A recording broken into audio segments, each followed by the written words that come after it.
Hello students. So in the previous class I explained you the types of cost of capital. Is it? So the classifications or types of cost of capital we had seen in the unit 4. So there are various types we had seen, that is marginal cost and average cost, explicit cost, implicit cost, future cost, historical cost, specific cost, combined cost, and last is spot cost or normal cost. Okay, I hope you are getting these meanings. So ಇದರ meaning ನಿಮಗೆಲ್ಲ ಇದ್ರಾಗ ನಾ ಕೊಟ್ಟಿದ್ದೆ ನಾನು. Okay, ಅದನ್ನು ಕ್ಲೀನಾಗಿ explain ಆಗಿ ಮಾಡೀನಿ. ಇದರ ನೆಕ್ಸ್ಟ್ ಕಂಟಿನ್ಯೂಯೇಷನ್ ಪಾರ್ಟ್ ಯಾವುದು ಅಂದರೆ that is advantages of cost of capital. So what are the advantages? So if we go for cost of capital, what are the advantages? Okay, so we can say one importance also, significance also. So ಇದು ಒಂದಿಷ್ಟು ನಮಗೆ advantage ಇದಾವೆ. Cost of capital ಇಂದ ನಮಗೇನು advantage ಇದೆ ನಮ್ಮದು ಕಂಪನಿಗೆ? So let us see first one. It helps in capital budgeting. So first and foremost, yes, capital budgeting you already know. ನಾವು ಇದ್ರ ಬಗ್ಗೆ ಫಸ್ಟ್ ಚಾಪ್ಟರ್ನಾಗ ಮಾಡೀವ್ರಿ, NPV calculation, net present value. Okay, so capital budgeting ಮಾಡೋ ಮುಂದಾಗ ಅಂದ್ರೆ ನಾವು estimation ಮಾಡ್ತಿರ್ತೀವಿ ನಮ್ಗೆ ಎಷ್ಟು ಫಂಡ್ಸ್ ರಿಕ್ವೈರ್ಡ್ ಅದ, ಆಮೇಲೆ ಯಾವ ಥರದ್ದು ಟೈಪ್ಸ್ ಆಫ್ ಕ್ಯಾಪಿಟಲ್ ನಾವು ಚೂಸ್ ಮಾಡಿದ್ರೆ ನಮಗದು ಈಸಿ ಆಗ್ತದೆ ಪೇಮೆಂಟ್ ಮಾಡಲಿಕ್ಕೆ. So which is economical in nature. So all the things we will analyze and later will select the best alternative sources for our company. Okay, so here the cost of capital has an important bearing on decision to be taken with respect to the rejection or acceptance of a particular capital expenditure budget. You are understanding this? So what is here? Capital expenditure budget. Okay, so capital expenditure budget ಅಂದ್ಕೂಡ ನಿಮ್ಮ ತಲೆ ಒಳಗೆ ಏನು ಬರ್ತು ಅಂದರೆ, ಇಲ್ಲಿ ನಾವು capital investment decisions ತೊಗೊಳ್ಳೋ ಮುಂದಾಗ ನಾವೇನು ಕ್ಯಾಲ್ಕುಲೇಟ್ ಮಾಡ್ತೀವಿ? NPV ಕ್ಯಾಲ್ಕುಲೇಷನ್ ಮಾಡ್ತೀವಿ, net present value. So if the returns which we are getting, that is the expected returns is more than the investment, is more than the cost of investment, then what we will do? We will accept the project. Yes, ಯಾವಾಗ ನಾವು ಹಾಕಿದ್ದು ದುಡ್ಡು, ಆ ದುಡ್ಡಿನಕ್ಕಿಂತ ನಮ್ದು return ಜಾಸ್ತಿ ಬರ್ತದೆ, ಅಂದ್ರೆ ನಮ್ಮದು ಪ್ರಾಫಿಟ್ ಜಾಸ್ತಿ ಬರ್ತದಲ್ಲ ನಮ್ಮ ಇನ್ವೆಸ್ಟ್ಮೆಂಟ್ಗಿಂತ, ಅಂಥ ಸಿಚುವೇಶನ್ ಇದ್ರೆ ನಾವೇನು ಮಾಡ್ತೀವಿ? ನಾವು ಪ್ರಾಜೆಕ್ಟನ್ನು ಆಕ್ಸೆಪ್ಟ್ ಮಾಡ್ಕೋತೀವಿ. ಅಂದ್ರೆ ಇವಾಗ ನನಗೆ ಫಾಯ್ದಾ ಅದ, if I invest the money in this project I can able to get good earnings. Okay, but in case ಏನಾದರೂ ನಾನು ಇನ್ವೆಸ್ಟ್ಮೆಂಟ್ ಹಾಕಿರ್ತೀನಲ್ರಿ ಅದಕ್ಕಿಂತ ಕಡಿಮೆ ರಿಟರ್ನ್ಸ್ ಬಂತು, so here if I get the expected returns less than my actual investment, that is the cost of investment, then what I will do?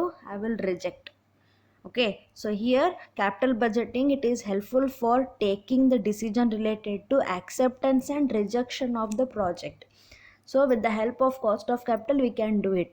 ಅಂದ್ರೆ ನಂಗೆ ಪರ್ಸೆಂಟೇಜ್ನಾಗ ಗೊತ್ತಾಗ್ತದೆ ರೀ ನಾ ಇದ್ರನಾಗ ಎಷ್ಟು ಅರ್ನಿಂಗ್ಸ್ ಮಾಡಬಹುದು. ಸೊ ಅರ್ನಿಂಗ್ಸ್ ಎಷ್ಟು ಮಾಡ್ತೀನಿ ಅಂತಂದ್ರೆ ಅದನ್ನ ಪರ್ಸೆಂಟೇಜ್ನಾಗ ನಾ ಎಸ್ಟಿಮೇಟ್ ಮಾಡ್ಬೋದು. ಸೊ ಈಗ ನಾ ಎಕ್ಸಾಂಪಲ್ ಒಂದು ಕಂಪ್ನಿ ಒಳಗೆ investment ಮಾಡ್ಲಿತ್ತೀನಿ, debentures ತೊಗೊಳಿಕತ್ತೀನಿ.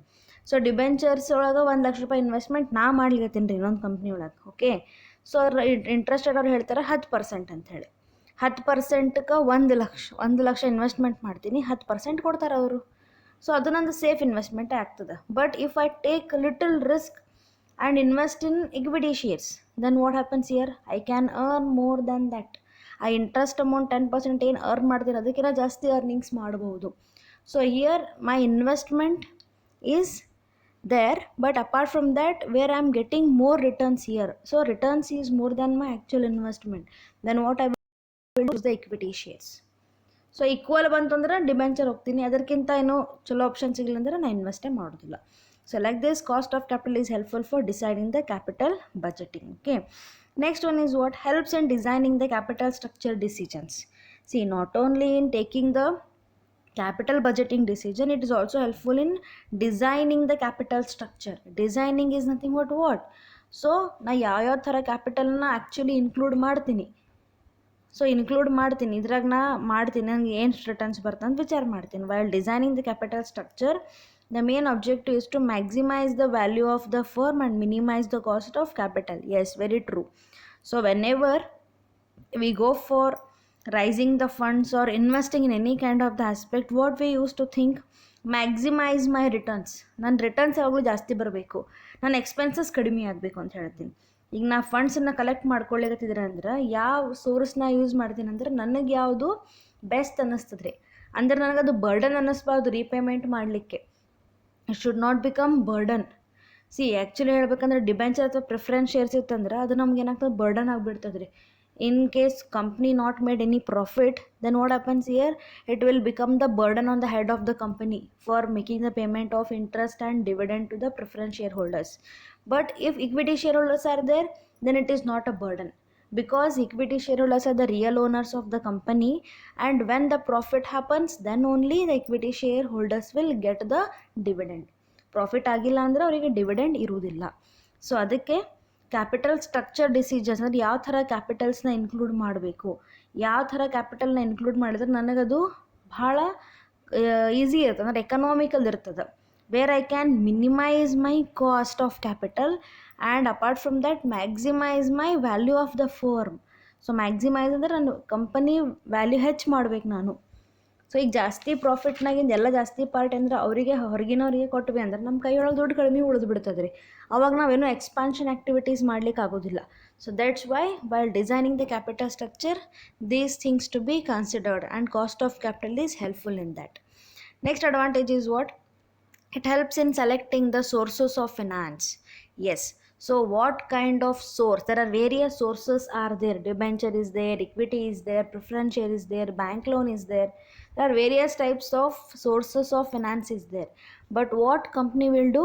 So company will select which is convenient for them, which is easy for them.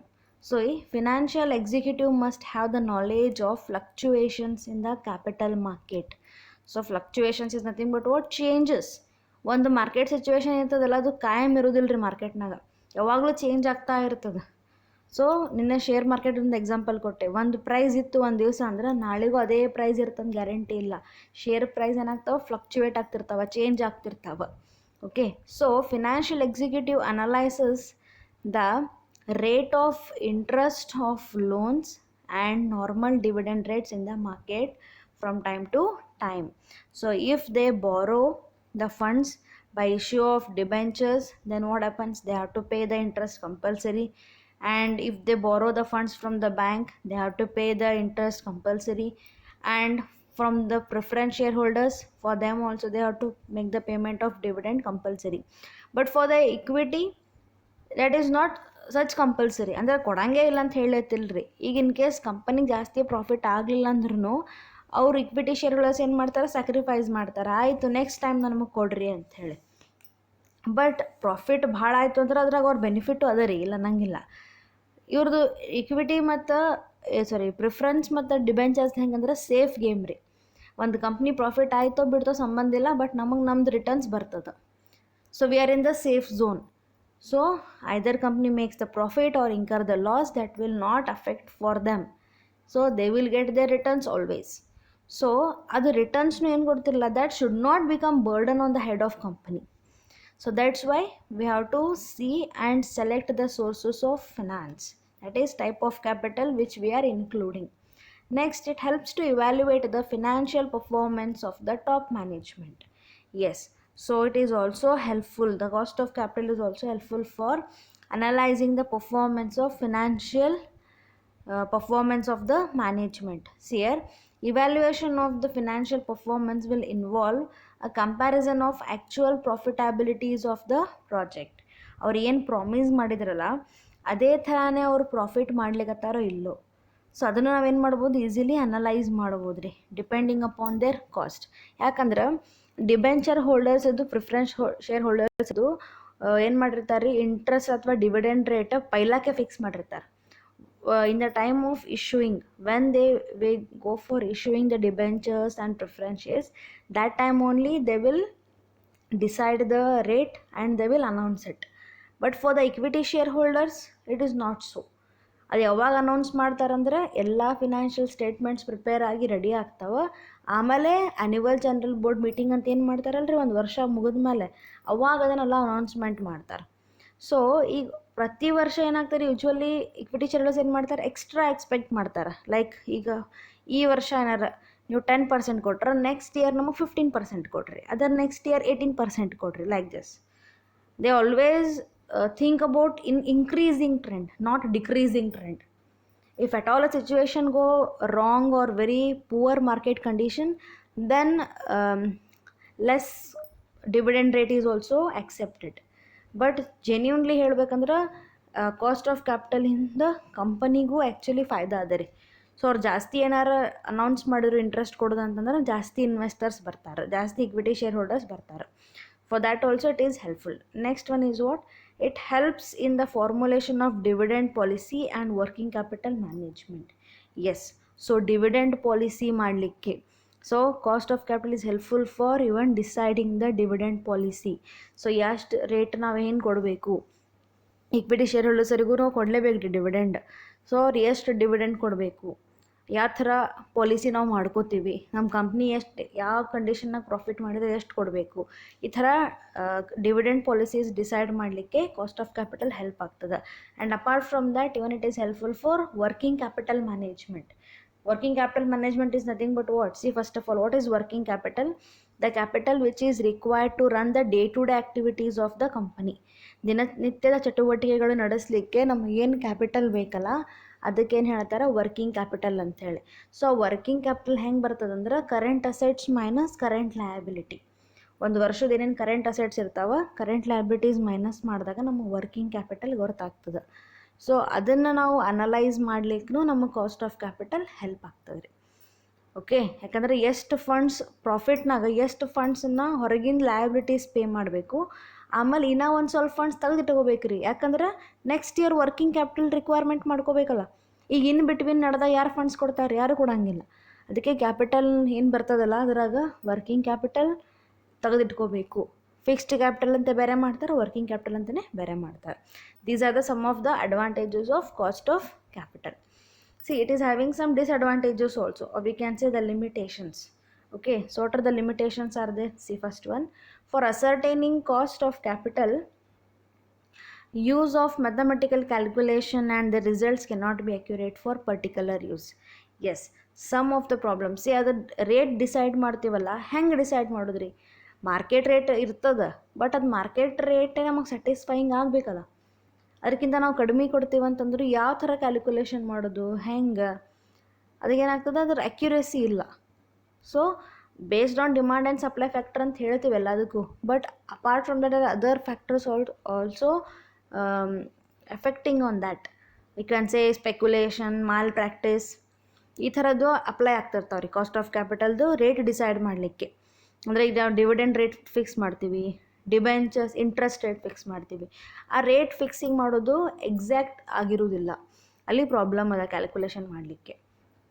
Next, the decision maker should not put too much dependence or reliance on these financial calculation.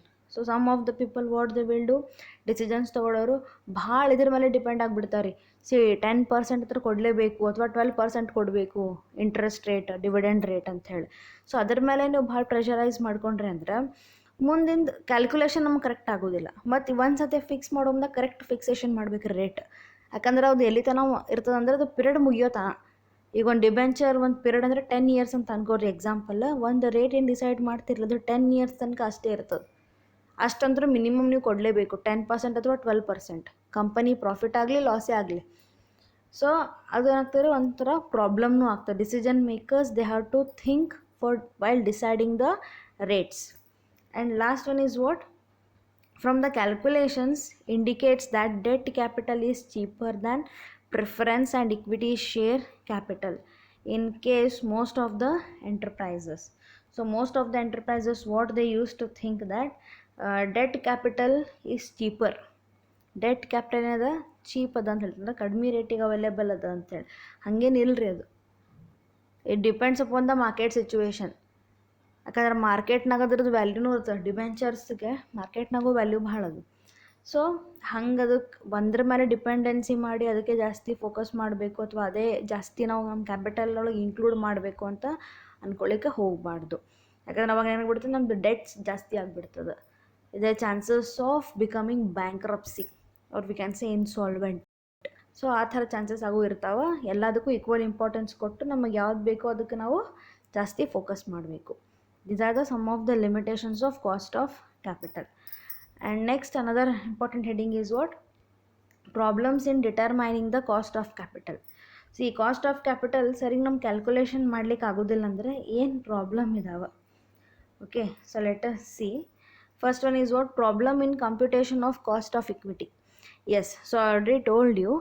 C, ನಾವು cost of debt ಅಥವಾ cost of ಪ್ರಿಫರೆನ್ಸನ್ನು decide ಮಾಡ್ಬೋದು. ಅಂದರೆ ಎಷ್ಟು ಅವ್ರಿಗೆ ನಾವು interest rate ಕೊಡ್ತೀವಿ, preference rate ಕೊಡ್ತೀವಿ ಅಂಥೇಳಿ ಮುಂಚೆನೇ ಡಿಸೈಡ್ ಮಾಡ್ತೀವಿ ರೀ, in the time of issuing only. But for the cost of equity we can't do. ಯಾಕಂದ್ರೆ equity shareholders they are the owners of the company. ಈಗ ಪ್ರಾಫಿಟ್ನಾಗಿಂದ ಎಲ್ಲರಿಗೂ ಕೊಟ್ಟಾದ್ಮೇಲೆ ಏನು ಅಮೌಂಟ್ ಉಳಿತದೆ, ಯಾರಿಗೆ ಉಳಿತದೆ ಅಂದರೆ ಇಕ್ವಿಟಿ ಶೇರ್ ಹೋಲ್ಡರ್ಸ್. ನೀವು EPS ಕ್ಯಾಲ್ಕುಲೇಷನ್ನಾಗ ನೋಡಿರಿ. ಸೊ ಈಗ ಅವ್ರಿಗೆ ಏನೂ ಜಾಸ್ತಿ ಉಳಿಲ್ಲ ಇಲ್ಲ ಅಂದಮೇಲೆ ಅವ್ರದ್ದು ರೇಟ್ ಹೆಂಗೆ ಫಿಕ್ಸ್ ಮಾಡ್ತೀವಿ ಅಡ್ವಾನ್ಸ್ ಆಗಿ? You can't able to estimate anything. So cost of equity can't able to estimate. It is difficult for deciding the expected rate of return. And what the investors will do, investors are always trying to see that they will get more returns from the company. ಅವ್ರು ಭಾಳ ವಿಚಾರ ಏನು ಮಾಡ್ತಾರೆ, ಜಾಸ್ತಿ ನಮ್ಗೆ returns ಬರ್ತದೆ ಅಂಥೇಳಿ ಅವ್ರು ವಿಚಾರ ಮಾಡಿ ಇನ್ವೆಸ್ಟ್ಮೆಂಟ್ ಮಾಡ್ಲಿಕ್ಕೆ ಹೋಗ್ತಾರೆ. ಬಟ್ ಜಾಸ್ತಿ ಇಂಟ್ರೆಸ್ಟ್ ಅಥವಾ ಜಾಸ್ತಿ ನೀವೇನೋ ಅವರಿಗೆ ಫಂಡ್ಸ್ ಕೊಡಲಿಲ್ಲ ಅಂದರೆ ಅವರು ಏನು ಮಾಡಿಬಿಡ್ತಾರೆ, interest ಕಳ್ಕೊಂಡ್ಬಿಡ್ತಾರೆ. Next is what? Problem in computation of cost of retained earnings. You know, retained earnings is nothing but what? So it is also one kind of opportunity cost ಅಂತ ಹೇಳ್ಬೋದು.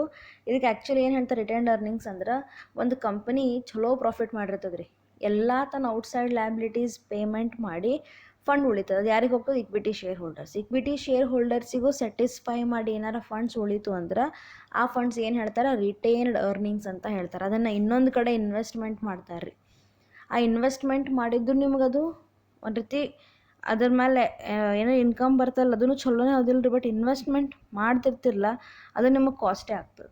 ಸೊ ರಿಟೈನ್ಡ್ ಅರ್ನಿಂಗ್ಸ್ ಮೇಲೆ ಅದು ಎಷ್ಟು ನಿಮಗೆ income ಬರ್ತದೆ ಏನು, ಅದು ಹೆಂಗೆ ಕ್ಯಾಲ್ಕುಲೇಷನ್ ಮಾಡಬೇಕು ಅಂತ ಅದನ್ನು ಒಂದು ರೀತಿನ ಅದ ರೀ ಪ್ರಾಬ್ಲಮ್ ಅದ.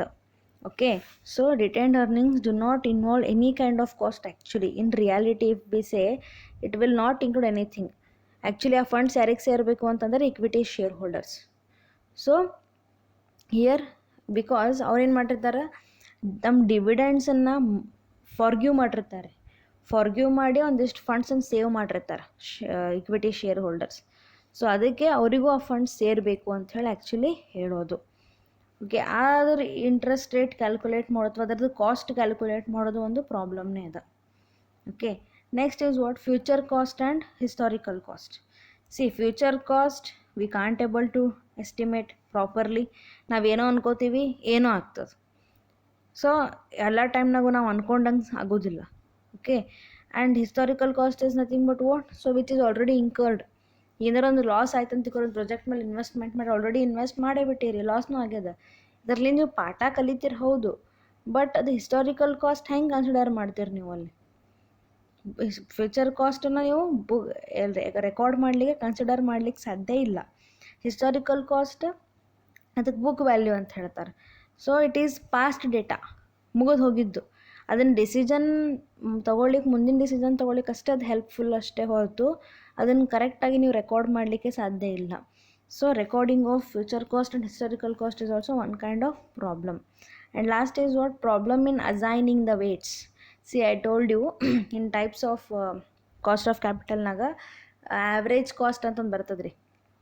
ಓಕೆ, ಆ್ಯಾವ್ರೇಜ್ ಕಾಸ್ಟ್ ಅಂದರೆ ಎಲ್ಲ ಥರ ಕ್ಯಾಪಿಟಲ್ನು ಕೂಡಿಸಿ ಅದನ್ನು 100% ಅಂತ ಅಸ್ಯೂಮ್ ಮಾಡಿ each capital is how much contributing towards total capital structure. So each capital ಅಂದರೆ ಒಂದು ಎಕ್ಸಾಂಪಲ್ ತೊಗೋರಿ. ನಮ್ಮದು ಕ್ಯಾಪಿಟಲ್ ಸ್ಟ್ರಕ್ಚರಿಗೆ 1 lakh rupees ಇದೆ ಟೋಟಲ್ ಕ್ಯಾಪಿಟಲ್ ನಂದು. ಆ 1 lakh ಹೆಂಗೆ ಕಲೆಕ್ಟ್ ಮಾಡ್ಕೊಂಡೀನಿ? ಇಕ್ವಿಟಿ ಮುಖಾಂತರ ಒಂದು 40,000 ಕಲೆಕ್ಟ್ ಮಾಡ್ಕೊಂಡೀನಿ, ಡೆಟ್ ಮುಖಾಂತರ 30,000, ಪ್ರಿಫರೆನ್ಸ್ ಮುಖಾಂತರ 30,000, ಟೋಟಲ್ ನಮ್ಮದು 100 ಆಯ್ತು ರೀ.